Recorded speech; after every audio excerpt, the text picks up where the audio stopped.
nè tao có này lớn nó nhom mà nhâm bay bể bật nơi sọc sải cho mùi nồng bạ già ca bài thò mà chiết ô sạch khăng hay rồi đâu nít lẹ cho rùm hai đi rồi bài thể nghiệt cho mùi space chuột hay bài cọ thò mà đá nữa to chơi ngày nó có này đây mỏ rồi xa dương mau thò mà chiết sọc sải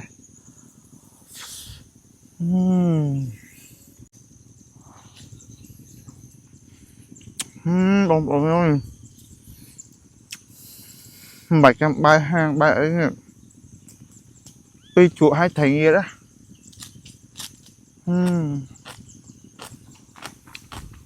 bài cho thò mà đá đó ừm ừm ừm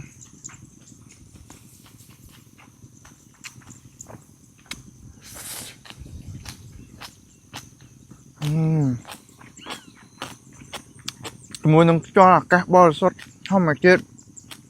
tim mẹ kêu ngạt tiết ô hai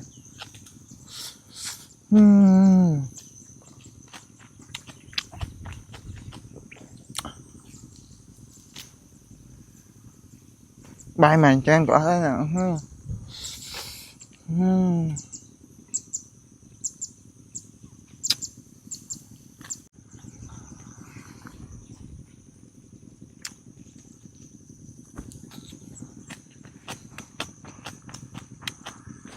cái này nếu sợ xài để dân ban trên co chị ấy nữa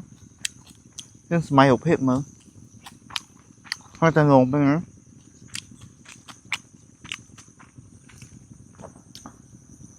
học bài mệt ra cho kiếp học thật ngang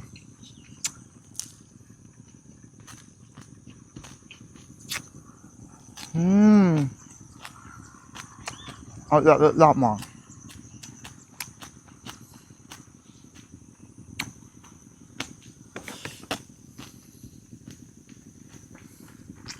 màn trang có cái này nó đi